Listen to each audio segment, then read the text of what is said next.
Ni muntu ki iko n'ingedani iyo ni krizimwe n'ukiyoboka ku mateka ya Musenyeri Tadeyo Ntihinyurwa.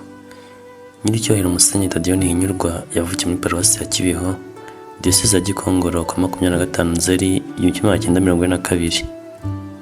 Isakaramentu ry'Ubusaseridoti yarihaye ku 11 nyakanga 1971 ku munsi umwe na Musenyeri Sereviliyani NZAKAMWITA umushumba Diyosezi ya Byumba uri mu kiruhuko cy'izabukuru.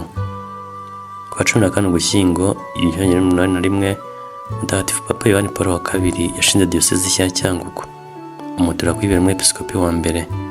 Yahawe Umwepiskopi ku 24 Mutarama 1982 i Cyangugu. Yagiye mu kiruhuko cy'izabukuru ku 27 Mutarama 2019 ubwo yimikaga Umwepiskopi umusimbura Musenyeri Antoni Kambanda. Intego ya Musenyeri Tadeyo Ntihinyurwa ni Unum Sint kugira ngo bose babe umwe. Afite impamyabumenyi ihanitse muri teolojiya ishami rya misiyoloji yakuye mu Bubiligi.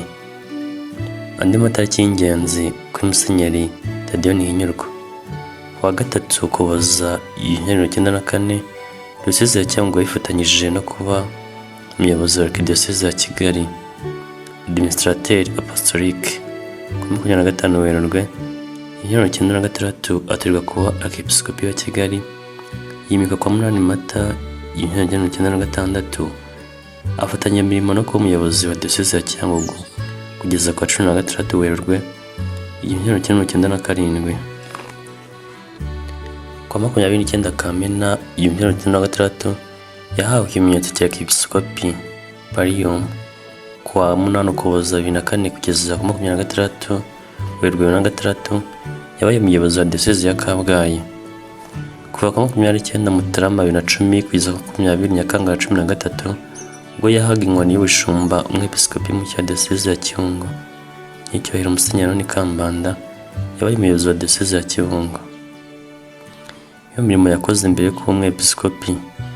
Mu mwaka wa 1925 yabaye igisonga cy'Umwepiskopi wa Diyosezi ya Butare. Mu mwaka wa 1928 yabaye umuyobozi w'iseminari nto ya Karubanda ya Diyosezi ya Butare. Mu mwaka wa 1980 yabaye umuyobozi n'umurezi wungirije mu iseminari nkuru ya Rutongo. Mu mwaka wa 1980 yabaye umurezi n'umuyobozi wungirije mu iseminari nkuru ya Rutongo. Murakoze.